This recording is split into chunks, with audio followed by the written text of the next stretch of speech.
Bueno. All right, guys. So look, I ran into this guy in the street. As I walk around the city all the time, I'm walking everywhere. I run across this guy. He yells out, David. And I'm like, every time someone yells out my name, David, and I don't know them, it's because I know they see my channel. So I was a subscriber, so I stopped talking to him. And one of the first things he said to me was, you used to wear my shirt. That's right. Yeah, and I'm like, what are you talking about? That's kind of weird. Why would I wear a guy's shirt? But actually, this guy here, Rob, he's the one that designed that Medellin shirt that I used to wear, the green one, and sold. I never knew that. I wouldn't expect to run into him in the street, you know? So I went to the store, bought his shirt, and then we exchanged numbers. And I thought, you know what? Let me hear his story, because he told me a little bit of his story already, but it seems like a pretty cool story. So I want to hear his story, where he came from, and how he ended up here in Colombia. So let's find out. So Rob, how you doing today? I'm doing good, man. I'm happy to be here, and I'm happy that you came to the gallery. Excellent. And this gallery used to be the old Cafe Cliche back in the day. Now it's in the same section, right, like 2 blocks from the police station. So it's a cool spot. I think they're gonna have a language exchange later tonight, so we're gonna have to hurry up on this interview. But Rob, first of all, where are you from? I originally grew up in Massachusetts. I grew up in Worcester, Massachusetts. Family's immigrants. They came over from Lithuania. Okay. And from my mom's side and my dad's side, they came from Canada, and with France, Canada. Okay. And then also I have Italian. And so I think it was my great-grandfather. He was born on a ship coming from Lithuania, like near Scotland. Interesting. And so he was born, like he was a baby on a ship. Imagine that, being like someone being pregnant on a ship, having a baby, and then waiting a couple more weeks to like. Did they come from money, or were they like the below class? No, like my mom's side is like more immigrants. Yeah, so they started with nothing. We grew up in this place. It's they call them 3-deckers. Like the Worcester is known for it. Yeah. They have these three. They're like every part of the family lives on a different floor. It was like my grandparents, my great grandparents, my grandparents, and then me and my mom that lived on the top floor. Interesting. So No, the reason why I asked that question is because you said that he was born on the ship, and back in those days, if you could only afford like the cheapest ticket, that wasn't the best accommodations. No. It was not good accommodations, I don't believe. Okay. So. Interesting, man. So so then Massachusetts, and then where did you go next after that? I had a dream of working in the music business. Like I was one of those nerds that like, music nerds. I was in bands and stuff like that. I would read the backs of albums and stuff, and I was always like, who was making these albums? I was a fan of the artists, but I was a fan of the producers, because I was always like, there's this guy named John Bryan who was doing stuff in LA. He later produced people like Kanye West and other names like Fiona Apple and things, but he's like this genius producer guy, and he was playing at this place that kind of looks like the gallery in LA, and I was like, I want to go there and see these people. And so after college, I went to like a hippie school, and then I graduated finally from UMass Amherst. I was doing like recording engineering, and then I got an internship at Epitaph Records. I don't know if you know like Offspring, the band Offspring. Yeah, I've heard of them. Yeah, Offspring, Bad Religion. The guitar player for Bad Religion, he was the owner of the label. Okay. And I got an internship working for that. I went out to LA, and I was there for 11 years. So you went to LA just to go see a band play? Yeah, I want to see this guy, John Bryan. And then you ended up staying there? Yeah, I went there. I drove across the country with my dad. It was one of my best experiences I ever had. And we had like other things that happened during that trip, because we packed up my car. I had my recording studio, my guitars, all these things in the car. And my dad drove with me. He's like, I'm going to help you out after college. I'll pay 3 months for you to live, for your apartment. And after that, you're on your own. Okay. I was like, okay. So he drove me out there, helped me out. And then, I got the internship at the label, and it was interesting. It was like punk rock. It was all these gold records, all these like LA punk rock stuff.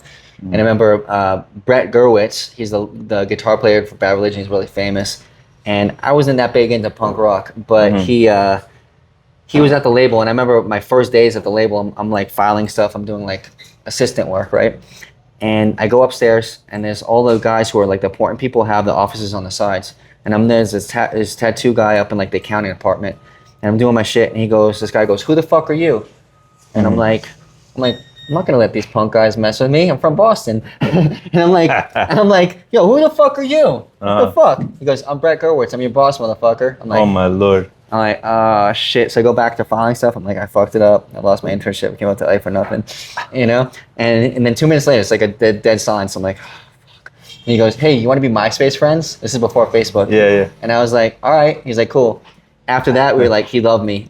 Like all the punk rockers, he's like, don't fuck with Rob. That guy's off the hook. He's crazy. He'll fucking snap in a second. Like, don't fuck with him. Did you used to have a more of a Boston accent or a Massachusetts accent? I did before, yeah. Okay, so saying that, who the fuck are you in that accent? Yeah. Yeah, I want to put you in the ditch or somewhere, Exactly. That's cool, man. Yeah. Okay, so then you worked for them for a while, but then you told me on the street when I met you that you work for NPR. Yeah. When did that happen? I started working for NPR, and I got a job. It was in 2007. I started working for NPR, searching for jobs. I remember I called my dad. I'm like, Dad, I can't get a job. I'm trying to get a job in LA. I couldn't find a fucking job. But you got a job you got an internship. How long did the internship last? 3 months. 3 months. And after that, they didn't give you a job? No, I had to find a job. They did not give me a job. And I had to scramble for a job. I had no money. I called my dad. I'm like, Dad, like, I need a little more help. He's like, I told you 3 months. I'm like, fuck. And I'm like scrambling in LA. I made like, I applied for 100 places. And then finally I saw this job online. I think it was on Craigslist or somewhere. Somewhere posted online. It said, audiovisual producer or web video producer for KCRW. I started looking at it. I was like, oh, they had Coldplay, they had Beck, all these bands that I liked. And I was like, I'm working there. I knew it was my job. And it was a super competitive job. And a lot of people wanted it, but I knew I was like gonna get that job. And I went and I did like 3 interviews. And I remember my boss told me something important. He was like, I knew you were gonna do a good job when you got the job because you kept on following up.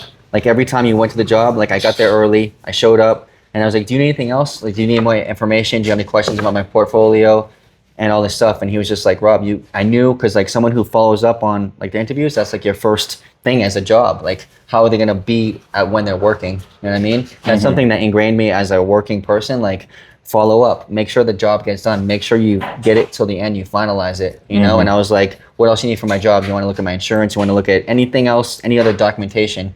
I messaged him, left him, email and stuff like that. And he was like, he hired me and he said I was a Swiss Army knife because I was a recording engineer. That's what was my main thing, but I knew about cameras and stuff. So he's like, oh, well, this guy's gonna be good because he's on the audio side, but he knows about the cameras. So yeah. Interesting. And how long were you there for?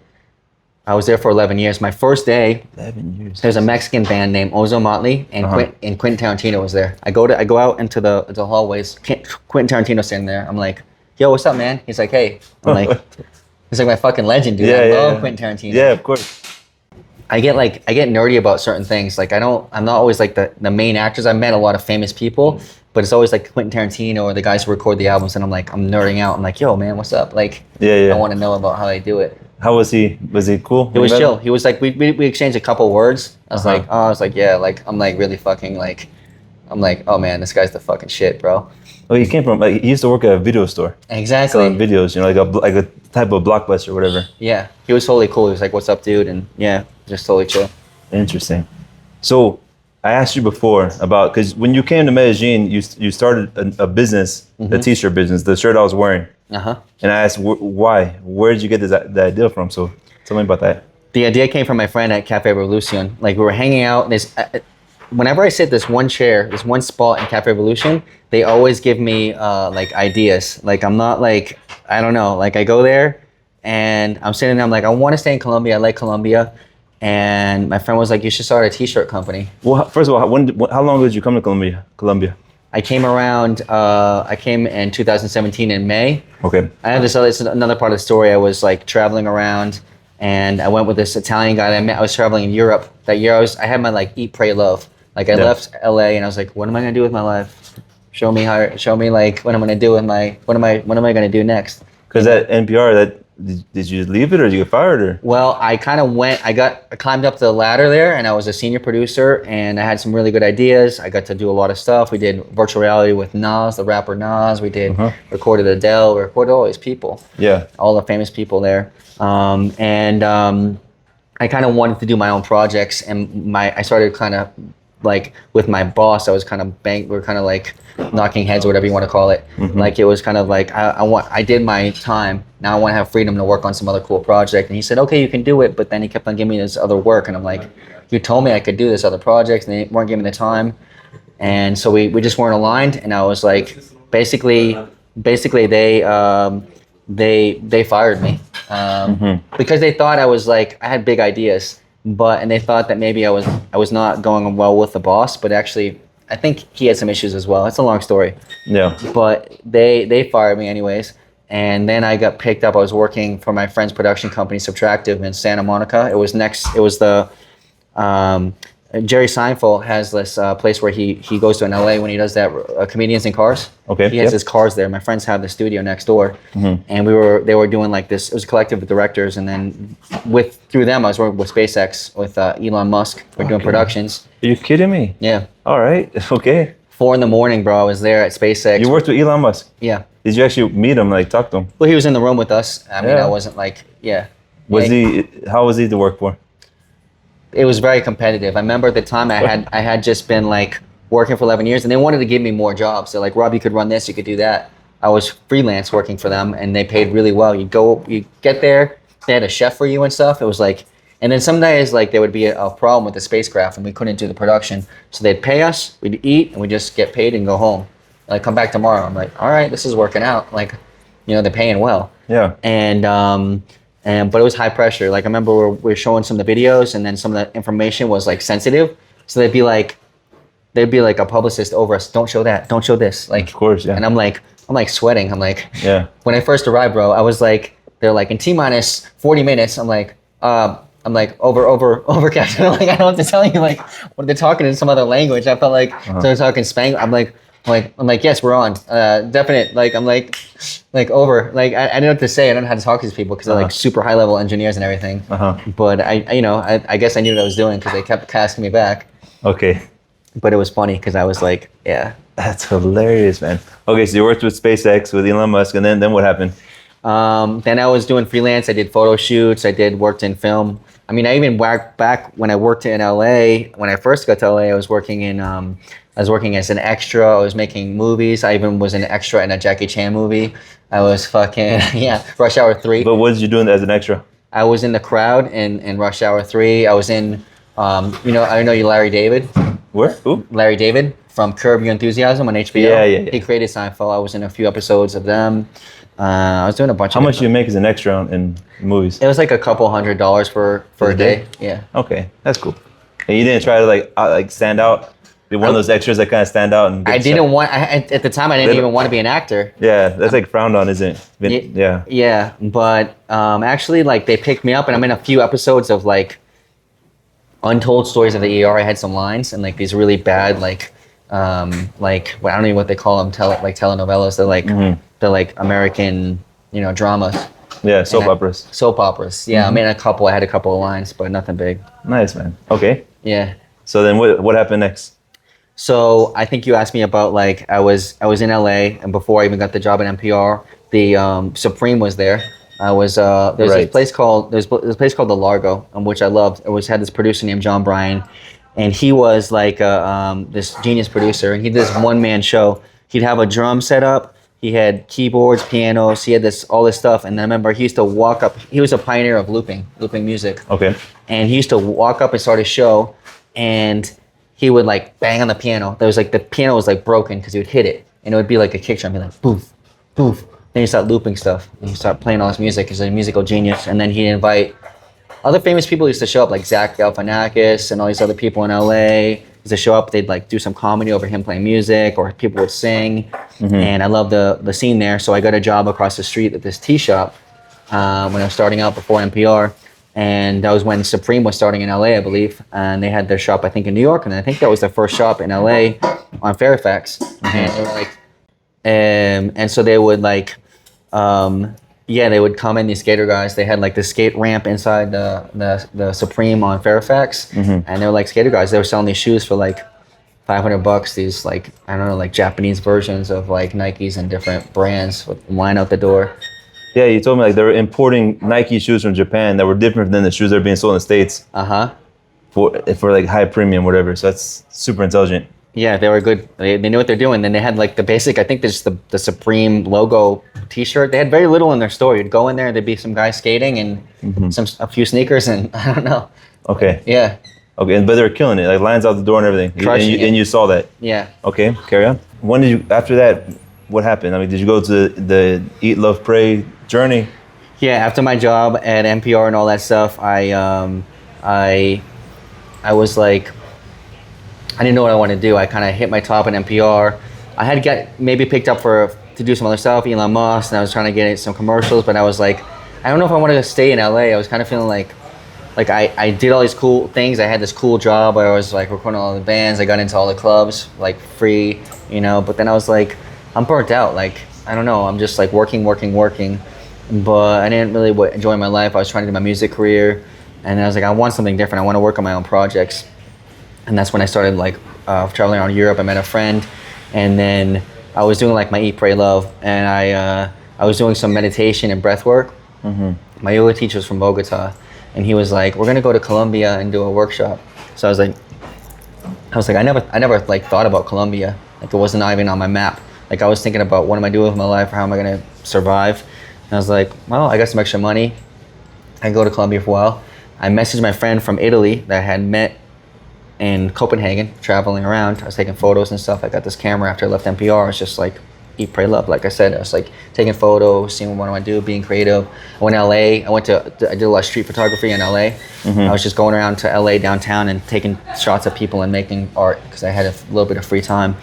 And then I did that in Europe. And then he was like, I speak Spanish. We could go to Colombia. And I was like, oh, that could be cool. And then he bought a ticket right there. And I was like, I felt like I have to go now. Yeah, this guy bought a ticket. Yeah. I'm like, all right, so we're going. And then we went and we started in Cartagena. Sadly enough, the first thing when I got out of the taxi, they asked me if I wanted cocaine. I was like, damn, Colombia, what's happening? It's like the stereotype. They're like, I'm like, that was in Cartagena. Yeah, I didn't even take my bag out of the car yet. They're like, do you want cocaine? I'm like, okay, this for real here. Yeah, Cartagena's been a tourist spot for a long time. So when they see a foreigner, they really push you about that kind of stuff. But whatever. Yeah. But we traveled around. He fell in love with the Colombian girl. We were at like one of the forts, in Cartagena. And I could see he was checking out this girl, and I'm like the Cupid, because I seen him, and I was like, he has like an eye for this girl. My friend was a little shy, and I was like, I asked her like my broken Spanish, like take a photo of us, you know, come take a photo. She came over and took a photo, and they have been inseparable since then. That was 2000. They're together still? They're still together. They have a kid, and they live in Italy. Well, first of all, it's very rare to hear about a shy Italian guy.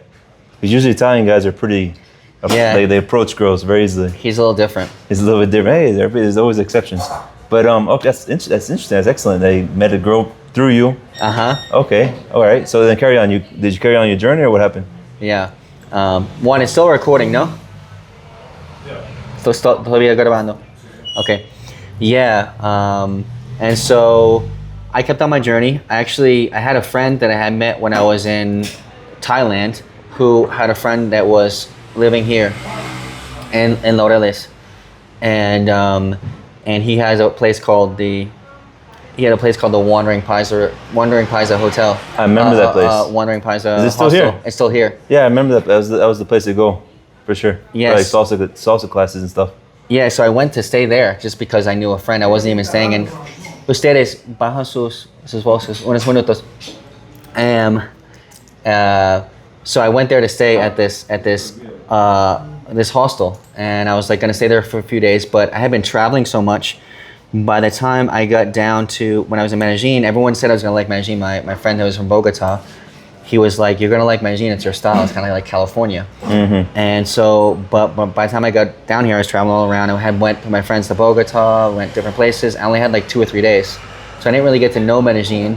I played some music at the place. Puedes hacer esto ahorita, Juanes. Porque... okay, dale. Okay, entiendo. And so I had like very little time in Medellin, but I remember I was trying to leave Medellin in the morning. I stayed at the Wandering Paisa, and we did some open mics. I played some music there and shit. And my friend was actually here, the one that had met in Thailand, and he was here that day. Like he just happened to be traveling in Colombia. A lot of things lined up. Mm-hmm. It's like, and then I was trying to leave in the morning. I had a flight like really early in the morning, and I'm leaving, and I think their credit card machine was like not working. And so I was like, okay, no problem. I'll go out to the ATM and take out money. And so I go to take out money, but the ATM machine's not working. I'm like, okay, but I have to leave because I have a flight to go to Peru. I had planned to go. I was like, I'll be in Colombia. I said to my dad, I was like, let's go meet in Peru and hike Machu Picchu. And so I'm trying to leave Medellin. Like I said, I didn't have much time here. Then I couldn't leave the hostel. I was like, I'm trying to pay. And then finally, like, I was really late. I'm like, I got to go for my flight. I don't know how. I had some dollars, US dollars on me. And I was kind of like, you know what? I'm sorry to do this to you, but here's like more enough that covers the hostel, because I can't take out pesos, and I just paid them in dollars, and I just left. And I went in a rush to the airport. I had this guy who actually I still know, was referred from a friend. I did a photo shoot with this model, and it was a friend of hers who did like transport services. We're going up the hill. We're trying to get, it's like an hour to the airport. I get there, I'm all like out of sorts because I'm late. And they're like, you can't enter Peru. And I'm like, what do you mean I can't enter Peru? They're like, you don't have proof of onward travel. I'm like, bro, I've been traveling around the world. Like, I have an apartment in Los Angeles. there's no way I'm gonna try to immigrate to Peru. I'm just hiking Machu Picchu, and then I'll stay a little while in Lima, and then I'll go back to my country. And they're like, no, you have to buy a ticket. I'm like, okay, where can I buy a ticket? And they're like, oh, you can buy a ticket here, but the window's not open yet. And I'm like, my flight's at like 5:40, and the window to buy tickets, it opens up like 5:30. At the airport? Yeah. In those times, did they have like kayak or orbits or whatever? They did, but my phone was moving very slowly. Like the data on it was like super slow. So I'm like on my phone, and I'm like searching for flights, and then I looked for a flight. I was looking Lima to Los Angeles, but it was like looking very expensive. It was like $900 or something for like a one-way ticket. I'm like, there's no way I'm paying $900. So I'm looking around. What do I do? I don't know where I want to go. I was like, I didn't know what my plan was. And then so in like this frustration and confusion, I was like, I'll just come back to Colombia. And that's kind of why I moved here, because I just bought a ticket back to Medellin. And then that's when I came back. That's when I fell in love with the city. That's when you fell in love with the city. Okay, so we got the origin story of how you came and stayed in the city. What made you start a business? My friend was telling me this guy he had tried to make t-shirts here. They had Medellin just backwards, but he tried the company, and then he didn't really continue with it. And then he's like, there's nothing that has Medellin shirts on it. So I'm like, and that's crazy. This was back in 2017. There's nothing, bro. Nothing. All they had was the t-shirts that said Medellin, Colombia, with a license plate on it. That's right. I remember those. Yeah. But I was like, there's nothing that just says Medellin, like basic, because I'm from Massachusetts, Boston. It's like Boston, represent. Los Angeles, New York, what's up? Like, you guys don't have anything that just says Medellin? Nothing. I went around El Centro. I went everywhere. Nothing. The only thing I could find was Calles de Medellin. That was the only thing that was kind of like similar, but it was Calles de Medellin. It wasn't just nothing, just Medellin. Or they'll put like expressions like they had a couple of things. Amor and that kind of stuff. Yeah, but there's very little. And I was like, I think I was one of the first people to put like just some other expressions. Like they didn't have anything that said parce. I made a lot of shirts that were like they didn't have at the time. Because like, why don't you put parce on a shirt? Parcero. I started making these shirts that just like were just, to me it was just like, I liked the words. I didn't even know that much about I was learning about the culture. And I was just asking people, what's the most famous words that people use? And you didn't even speak Spanish that much this time. No. Okay. And another shirt that I made that was really well, but I was scared about like people might sue me. It was I was like, I like Nike, and I said just do it. And I said, how do you say ask someone, what does hágale pues mean? I mean, it's like, just do it. So I made these shirts that had Nike. It said hágale pues. Oh, that's all. Did you use the Nike swoosh? Yeah. You do? Oh, jeez. Okay. Yeah, and they sold like all of them all the time. Every time I print that shirt, it gets sold, and so people still message me about that shirt. When you would print, how many shirts would you print at a time? Well, we'd print like 25 or 50, depending on what the design was. For the Medellin, I think we printed like 50 or 100 the first round. At a time. So when you said every time you printed, they all sell. So how long would it take to sell all 25? No, we'd sell them quickly. We'd sell like the Medellin shirts. We would sell in like, we'd sell them in like a month or something like that. I made like 25 shirts, and I remember my original plan was, and just to tell you, just to connect the two stories, is like, I liked Supreme, and so I basically mixed the Supreme logo with a couple of other logos that I liked, and I had the square, and I just took Supreme, and I can't remember, it was a couple of other brands that I liked at the time, and I made like a vision board or whatever you want to call it, like a graphic board. I was like, I like the square, I like the reverse, I put the Medellin on it, I flipped the E's backwards, I like this other brand. I kind of mixed a couple of things together. I was like, I like how that looks. It had the square on it, like the original one that you had. Right. And when I went to have the guys print it, they fucked it up. they printed only the Medellin, not the square. But I'm like, I told you guys, it's the reverse. It's the square with the Medellin that doesn't exist. The paint, the actual ink is just the square and the reverse of the letters. Right. You don't actually print the part Like that's the Medellin. Supreme logo. Yes. Okay. But they printed 50 of them that just said like this. The other my friend has. Like Yeah, that's right. Medellin has just said Medellin. And I'm all mad there. I'm with this guy who was helping me like, he was like helping me find materials and stuff. He's like this Colombian guy. I paid him. And he was like, Rob, it looks kind of cool actually. And I'm all mad. He was like, this guy's fucked up. How am I supposed to pay for like, you know, $500, whatever it was, for like these shirts that they did wrong? And he's like, just calm down. It's just like, it looks dope. Just sell them. I'm like, that was like the first thing I said about Colombia. I was like, okay, it's not what I want. It's not what I asked for. They did put their own personal touch. Like, oh, but we thought it looked better this way. I'm like, they didn't want to use that much ink. Something like this. Yeah, they wanted to save on ink. That's what it was. Yeah. Something. Or they just screw up and then they're not going to accept it. Exactly. That happens a lot here. That happens a lot, yes. And so actually now we've sold, I don't know, tens of thousands. I was selling a lot of these shirts, bro. Of these shirts that have just this fuck up on it. And now what we do is we have the t-shirts have this Medellin, just the letters, and the sweatshirts have the square. And that's how we've done it.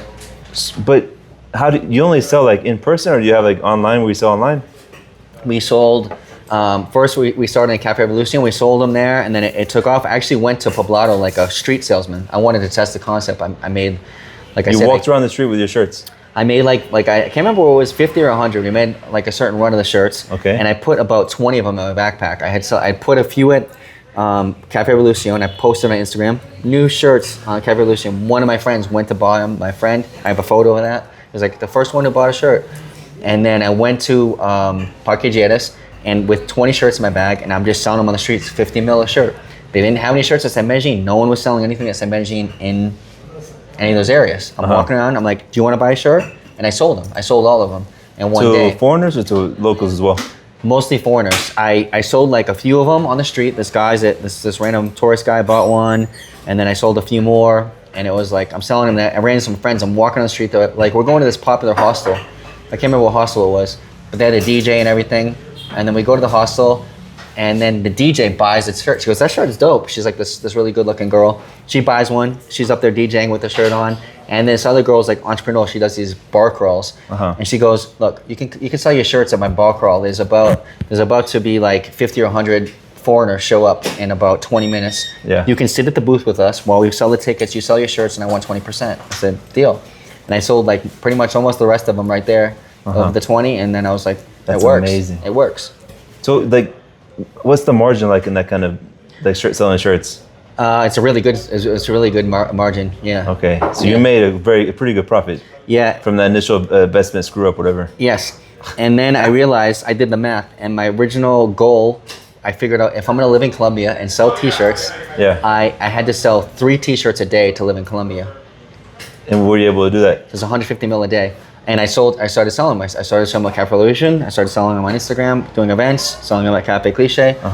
And it's to mention also, there was this other guy whose name was David. He had tried the Medellin things, but he had left. So that's why I saw like the hole in the market. There's nothing that said Medellin on it. And so I started selling 3 shirts a day. Then I opened up a locale. It was more Cafe Revolution. They had a Cafe Revolution Dos. It was near there. I had my shop in the middle, and then we did events. I was actually here at Cafe Cliche one day, and I had starting the t-shirt brand. I always say I had still some savings, so I didn't have to like sell right away. But I'm sitting in this next room. I'm hanging out with a couple of foreigners. This girl who does like marketing and stuff. She goes, Rob, you should start doing events and just sell your t-shirts there. And I was like, that was kind of the idea. I was like, all right, I'll do that. She's like, what should I do? She goes, do trivia events and stuff like that. They don't really have that here. I'm like, okay. And so I started LaFond Trivia back in 2017. And I would do events, and I would talk about my brand, and then it just kind of got popular. And so then that was the idea. I'm gonna have an events company, and people could buy my shirts. It was like, so you started an events company as well? That was kind of was the idea. It was like the idea was events, and the shirts were the merchandise. Did you sell tickets for the events, or was it all just free? People would pay me money to do the events at the spot. So like it was just, I would just make like some money. Like I worked out a deal with Cafe Revolution. like I would sell my shirts there, and then when they did events, I would get like 10 or 20% of the sales. I think 30% sometimes, depending on what the deal was. And I'd bring a lot of people. I'd say we do a trivia. I remember I made a bet with them, and I said, if I go over this amount, you have to give me this much money. And they're like, there's no way you'll get this many people to come to the cafe. And I was like, all right, cool. And they said, if I make this much, I get that percentage. So if it's under that, then I get this percentage. And I brought like 70 people to the cafe. And 70? Yeah. And how are you promoting that? All the foreigner groups, Facebook, WhatsApp, all these posting. things. Yeah, I just blew it up. And this girl posted a few times and then they lost on that deal because I made the bet. I'm like, I can do this. And I remember even before that one, I did a trivia here at Cafe Cliche, and they put me in the side room, right where I had the idea to do it. And they also didn't think it was gonna be popular because they're like, Rob, I was like, give me a percentage of sales. They're like, no, blah, blah, blah, they'll pay you this much. I said, there's not that many people gonna come. It was packed. And we sold the brand. We gave away some shirts as well and some stuff to the winners. And yeah, we made money. And I remember kind of like they said they didn't want to give me a deal at Cafe Cliche. And I was like, I had tried to make the deal with them, and then they were like, no, we're not going to give you this percentage. And I was like, okay, cool. And I said, this will be the only one we're going to do then. They said, that's fine. But after they saw that it was packed, they called me back the next week, and I said, sorry, I already made a deal with Cafe Revolution. And that's when I made the deal with them to say, like, they don't think they can bring that many people. And I said, okay. And then I kind of made a commitment to them, and Cafe Cliche was like, oh, Rob, come back. And I'm like, bro. I hate that, man. I hate when you do business with people that don't stick to their words. Like, well, no, they weren't. It wasn't they weren't sticking to the word. They said they were only going to give me this percentage, and I said I'll bring a lot of people. Give me more percentage, and I'm going to make a lot of people come. They're good people. They were of their word, but they wouldn't negotiate more with me. And I was like, well, it's not worth it to me. So then I got you. Okay. They wouldn't budge on their what they want to share with you. Yeah, they had their thing, and then I still continued to do music with them and their thing, but I just think they think it was going to be this little thing in the corner. They're like, oh, it's not going to be that big. Yeah, almost like a hassle kind of thing. Yeah, like, oh, they're super nerd club. I'm like, all right. Interesting, man. So how long did you run that business for? You still run it, but how long did you only have that business? Years. It was for like 4 or 5 years. I just had the business, and then everyone told me to start a shop in Provenza or Poblado. So I had one in Second Park, Laureles, which was where we had the events. And then I can't remember. And then I had another one at First Park next to the regular Rev. I don't remember which one was first. I think that one was doing well. I put another point in Rev. And then I went to all the main places. We sold it all, like the Mage. I sold at Cafe Cliche. We sold at Museo de Antioquia. All the major spots. They didn't have anything that's a Medellin on it. And every time I came in with merchandise, they're like, this is awesome, we'll sell it. So at some point, I was like trying to sell 3 a day, then I was selling 5 a day. And then once we were selling at like 15 different locations. So like, I can't remember, some hostels, some other like places that had cafes and stuff like that. We had it like 15 different locations at one point. We had a spreadsheet and all the places we would deliver to. And every time I would go to a spot, there was Onda, Cafe Onda, or Hostel Onda or whatever. But every time I go bi-weekly, they had sold like 800. They'd sell like $200 of it bi-weekly. So, and you were giving them a cut. Yeah, they were getting. I can't remember what it was. 30%. 30% of the sale. Even with that 30%, you're still making a good margin. Good margin. Some of it was 20, or some of it was 30. It was between 20 and 30. And was that your only income coming in? Like because you weren't working anywhere else. No, I didn't work anywhere else. I did some other side gigs when I first came to Medellin. I was working online. I had a good job that was paying me like $60 an hour, but I did that until I started the company. And that was giving you a good enough lifestyle to live here in Colombia, like not struggling. Basically, you're with the t-shirts. Yeah. I had to go and I opened this store in Provenza, and I wasn't sure how that was gonna go. That was funny because no one wanted to rent to me. I go to Provenza. I was trying to get a place. This girl that I was dating, she went with me to Provenza, to Poblado, and I was like, I had the money because the shirts were selling well, so I had enough money to pay the rent for a bunch of months for any location. Jesus. And because over there in Provenza, that's a high rent location. It was less back then, but I had the cash, I had the capital, and I was like, and so I'm like, I went to all the places that said like arriendo, and no one wanted to rent to me. And I don't know if it was a foreigner or whatever. I'm like, well, we're looking for even a side spot. We're like, we'll pay you for this part of your cafe that you're not using, and we'll put our shirts there. And everyone's like, okay, let me talk to my cousin in a couple weeks. I'm like, I want to open a store like tomorrow. Like, I got the cash. Like, I'll give you. And these were Colombians you're talking to. Yeah, and no one wanted to rent to me. So then I'm like, I literally spent 2 days going around, and no one. I'm like, do you want to make money? Like, I have the cash here. Like, Yeah, I'll pay you up front, 3 cold months, hard whatever, cash. Like, what do you want? And then no one would rent to me. So I'm like, all right, I gave up. I'm like, I give up on this. I'm tired. That was just annoying. And what she did was my friend, the girl I was dating, she posted something in one of the foreigner groups. It says, we're looking for a space.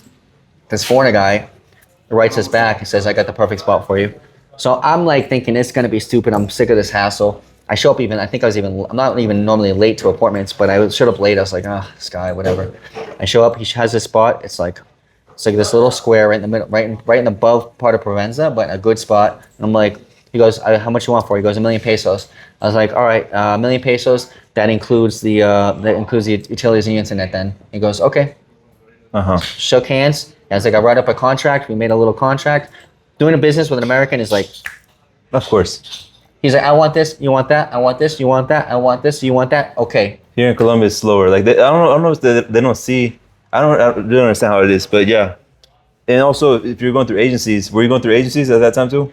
Well, they're going to want like co-signers and all the this co-signers sign over the property and this and that. It was like a million barriers in front of them getting money. Him was like, I want the 1 million pesos. I'll give you 2 weeks free. You can like, it was like whatever month it was. It was like, we're in May, the end of May. I'll give you 2 weeks, leeway. Yeah. You can start on June 1st or whatever it was and pay the rent now. I went there like 3 days later with the contract I had made, what we made together. I made a couple changes. And then I paid him first, last, and security, and I opened up the store within like 2 weeks. I also opened up stores way faster in Colombia. I realized like people are working on shit. I'm like, yo, I already opened up 3 stores in the time you guys freaking redid your bar. Like I already have 3 new stores. Like I hired this guy, this Venezuelan guy, to do the carpentry. He fucked it all up, and I was like, you know what? I'm a carpenter, but I was like, I don't want to be doing all this stuff. Okay. My dad's a carpenter. I grew up doing that shit. And so I was like, you know what? I fired this guy, and I was like, you're taking too long. The dimensions are all off, bro. And I was like, just forget it. Just leave the wood. I'll pay you for whatever you did now, and just go home. And I just built the shit myself. I built it out of like metal and I have some of the original stuff from the store over there. The original store. And it was just it was a closet, bro, that sold Medellin shirts. And I remember, I knew it was going to be successful when I started opening the store, because I had a couple of boxes that had like, while I was still like painting and like setting up the store, I had a couple of shirts. I had the shirt on and a couple of extra shirts. And people were like, how much is that shirt? And I was like, 50 mil. They're like, I'll take one right now. I'm like, we're not even open yet, but I'll sell shirts. Yeah. That's like the American way. Like, I don't care. I'll make money. You want it? Let's do this deal. Right. And then I remember the first day I sold like 1 million pesos. Like in the first couple of weeks, I was like, that shit works, bro. Because I pay the employee, I have the shirts, and then, it was making like what, 15 million pesos a month, something like that, in sales for a shop that you only pay 1 million pesos, and the employee costs 2 million pesos, 3 million pesos, and then 15 million pesos. And I was walking home with after everything like 5 or 6 million pesos myself just for that one store. Per month? Yeah, per month, bro. Okay. Going back to on the rent, I think the reason why the Colombians are so hesitant to rent just so easily is because here the law protects the renter, and like people can rent and not pay and be in there for a long time. They have to go through all kinds of litigation. It's worse here than California, I would assume. So I just had this issue with the landlords here. Like I probably shouldn't even talk about it because it's so. No worries, but yeah, that's probably the reason. But it sucks for us because we're like, hey, we're honest people, but they don't know us, So it's like, it's like, I'm like, I got the money. You have my money. I'll give you the extra shit. So if anything gets screwed up, you got my money. I went through a lot of problems trying to get an apartment, man. Like directly with the owner of the agencies, whatever. It's 8 years here, and it's still a hassle. But anyways, going back, did you find you sold more shirts when you were in the store, or did your employees do it? That's just they did an okay job. I could sell, bro. I could sell anything. I used to crush it. I go to the store for a little while. I talk to someone. I mean, people want you to help them buy stuff. I believe marketing is a part of it. Like you'd come into my store and I'd be like, bro, I think you're gonna have. I was like, I think you should try something with black, green, and light blue. And then here's what my sales pitch would be, right? Because people would want the shirts. They want the shirts, and we were the only shop that had Medellin shirts at the time, really. And so they would think, oh, well, should I buy this one or this one? I'm like, bro, you should buy this one, that one, and the other one. Let me tell you why. They're like, why should I do that? Here's what's gonna happen, bro. You're gonna buy one Medellin t-shirt. It's gonna last you some months, but you're gonna get some ketchup and some stains on it, whatever. And then you're gonna think about, I should have bought one for my girlfriend or my other friend, right? But then you're going to be back there in the United States, and I can send you a shirt, but it's going to cost a lot more money because sending over there is like triple the price. When you got the Colombian prices here, I'm selling fixed 50, 60 mil. You can pick up, 2, 3, 4 shirts for like what, 50, 60, 70, 80 bucks. And then you're not going to have the house. You're going to call me or message me on Instagram. I want more shirts. Just buy them now, bro. Mm-hmm. Interesting, man. So what, I mean, every business has the negatives. Like what was the negative of doing just that? The most difficult stuff was like interfacing with the employees. Like I was like, I don't know, it's be like, I can't remember I had less stress with the shirt company that I did here, but there was a few things that was like, just the way that people organize things, or I guess in Colombia, like it would be like very inefficient. I'm like, or the employees would lie. They would say like, hey, I'm over at the store. And I'm like, I got the camera, you're not at the store. Like I'm not paying your hours. Oh my Lord, yeah. And I paid them so well because I used to give them, and the thing is, I didn't do it all in the system. This is something maybe I shouldn't talk about either, but now I have people who are like, I pay their health insurance, all this stuff. But this was like, people were just working for a day. So I was like, I pay them your hourly rate for a day and then you go home. There's no liquidation, there's no severance package. It's just, you work at a t-shirt shop, I pay you, and then you go home and that's it. Yeah. But I remember the first girl was like, no, I'm suing you because you should have paid for my retirement. I'm like, you work at a t-shirt company part-time and you're going to college. You have flexible hours. I pay you for the hour. And I paid them way more than any Colombian business. And they got commissions. Yeah. So they try to take advantage of me. It's the law here protects the employee as well. Yeah. So like if it's under, like if you don't make an official contract that's just I forget what the verbiage is, but it's a different type of contract. Prestaciones de servicios. Exactly. But you can still get fucked. Really? Trust me, that's a whole other. Did you do that with that employee that tried to sue you? I had no contract with them. You didn't know at the time. I didn't know at the time. Yeah. But even if you have prestaciones de servicios, they can still fuck you. Yeah, it's something like a contract as a contract worker. You come whenever you want, or independent, whatever. Yeah. It protects you more. But as like a normal employee, you're supposed to be paying all this, and that. If you don't, you get sued. I was paying them way over the salary. Sometimes they would make like, this was 7 years ago. And now like the normal thing is people make like, even restaurants to pay people like 40 or 50 mil a day. That's what the Colombian restaurants pay. Mm-hmm. I pay a lot more than that. And back in those days, for the t-shirts they were making with the commission, they were like leaving with like 90 mil a day. I'm like, that's good. That's good money for Colombia, 90 mil a day. Like their apartment cost like 400 They could have got more by suing you. She's gonna get more by suing you. And they sued me and I gave them the money. I was like, that's not like. How much was it? It wasn't a lot. It was like $1,300,000 or something. But I remember when I gave her that money, I was like, you don't deserve it because I paid you everything that we agreed upon. Yeah, but you got $1,300,000 for a day's work. Yeah, and I hated that girl. And the Carolina. thing is, like, some people's mindset is they want to make money today, like right now, versus thinking of longevity with you, for example. That happened with the t-shirt company. When I had the t-shirt company, they made some mistakes on the t-shirts, and I remember they like did the shirts, they wouldn't be like lined up, or they put the wrong color over another shirt, or the M was messed up. What they do is they put those ones on the bottom, thinking I wouldn't check everything. So when you go to the store, they print your shirts, you gotta look 1, 2, count all of them, see if the sizes are right. Yeah. And then I would say like a few times I said, look, these ones are messed up. I'm not paying for the ones that you all messed up. And they fight with me. You still have to pay for them. Like, but y'all messed up. No, but the machine had a problem. I'm like, but who's managing the machine? Like, if you put it on crooked and the machine's messed up, then don't print that one. Wait till you fix the machine and then print it. Mm-hmm. So I kind of get frustrated. And I remember I had a issue with this company, and I was like, they fought with me over 100 mil, 200 mil, or something like this. Yeah. That it was a couple of shirts, bro. At one point I was printing so many shirts. They had like 2-3 employees working almost full time just for my company. So like 20-30% of their company is employed by me. Yeah. And they're fucking with me over 100,000 pesos. 200,000 pesos, and my bill monthly is like 10 million pesos, 15 million pesos. I'm like, you really want to make this an issue? Okay, fine. I'll take this shit somewhere else, bro. And what did they do? They just said fine. Yeah, it's weird, man.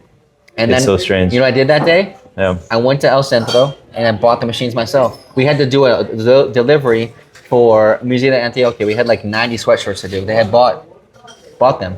And I have this worker who was like the best worker, Tatiana. I love her. She's the best. She's like the most on-time Colombian person I've ever met in my life. Mm-hmm. And I was like, Tatiana, fuck this. It can't be that hard to print these shirts. We went down to El Centro. Within like 2 or 3 million pesos, we bought the printing machine, the little thing that cuts out the letters, and the printing material. We didn't know how to do it. We called the girl. The printing machine's not working. You have to do this, you have to do that, you set the temperature. We're at my house, and then in one day, in 12 hours, we printed like 90 shirts.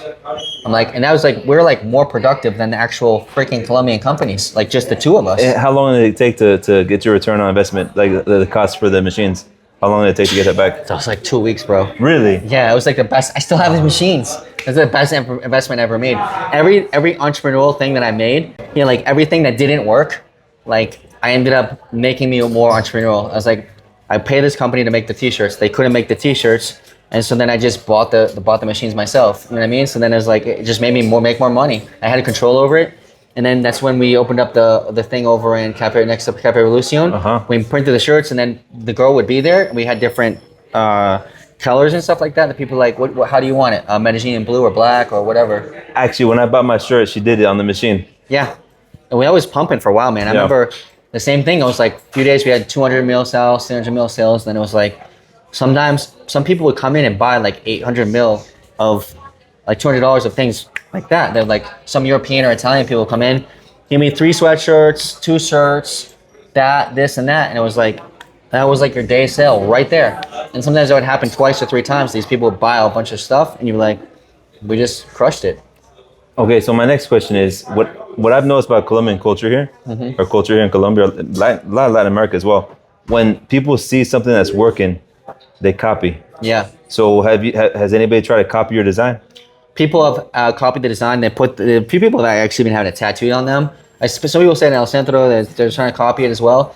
But I think what happened was the place where they're printing the hats and the t-shirts, they saw this guy printing Medellin on things, and like, because that wasn't an idea that they had in Colombia. Right. And then a few months later, I started seeing the things, and I knew that someday when they're gonna have these guys on La Setenta. I thought about putting a stand out there, but I was like, you know what? I'm not gonna do it because then they're gonna find out faster. So I'm gonna keep on selling in my locations that are away from everything, as long as I can, and it'll keep me in the market. And then I had this other guy who was very entrepreneurial, and he was like this Colombian guy, the guy who was the taxi guy that I met when I first came here. He was like, Rob, you should make the lower brand and the higher brand. Make the Medellin company and make the cheap Medellin shirts and sell them to all the vendors. If I was really entrepreneurial, I would have done that as well. Made the cheap brand, like sell these shirts for 30 mil. But I did the high end stuff that was like the nicer thing, and I just sold that, and that's what I did. And I never made the cheaper ones, but they saw me printing them, and then afterwards they started like, necesitas algo. Oh, dale bien, no quería interrumpirte. Hay mucho color. Sí, ayuda a esa pena. La gente tiene que dar una donación para compramos cosas porque yo pago todo el arriendo y no tengo ningún plata. Vamos por todo.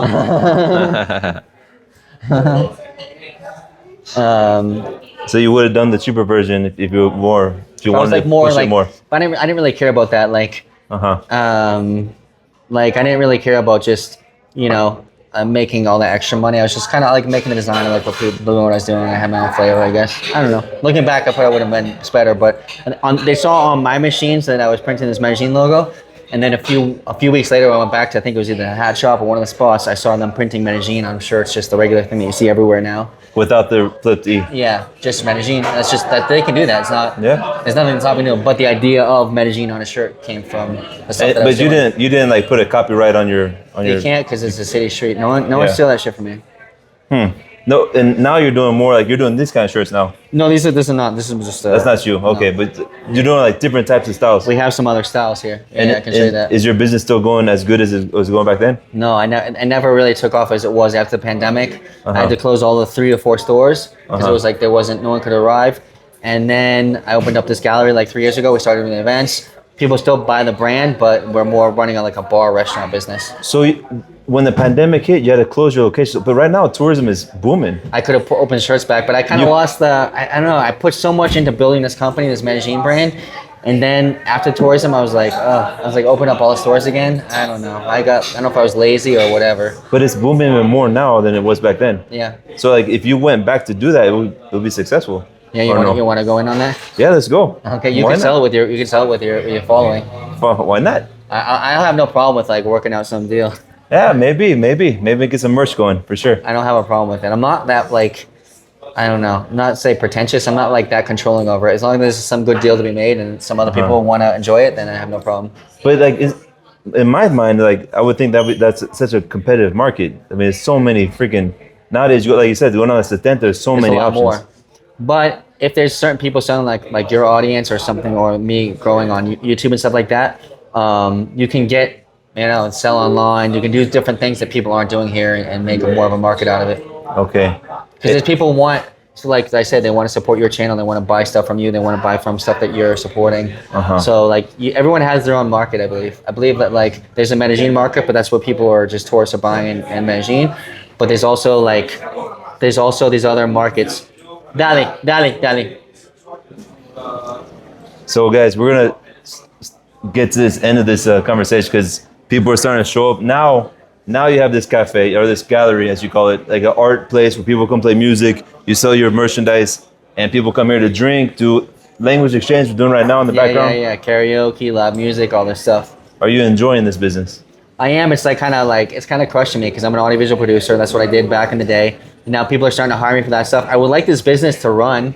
And work, yeah. Yeah, on its own. And then just me be able to do some trips around Colombia, sell my brand, work on some projects, have some freedom. But I've been kind of locked to the space. And it's not making a lot of money. So that's why I was open to partnering with somebody or doing something else where it could be like help give that other boom to it. And I would have just a little bit of freedom where I'm not always responsible for it. Like I can leave for like a week or two. Yeah. And I'd be like, hey, yo, take care of this shit for like make some events, make some stuff happen. But you're almost like a quote unquote tied to this place. You can't be too far from it. I got you. Well, Rob, it's a good conversation, man. Yeah, thank you. It's very interesting, your story. And you kind of spooked me a little bit when you yelled at me, Dave, you're wearing my shirt. I'm like, what the hell? What is this guy talking about? Yeah. I'm like not really shy. Like, yeah, no worries, man. That was a good conversation starter. But I appreciate you, man. Thank you for talking to me. Of course. Yeah, and guys, Rob just started a channel. How long ago did you start your channel?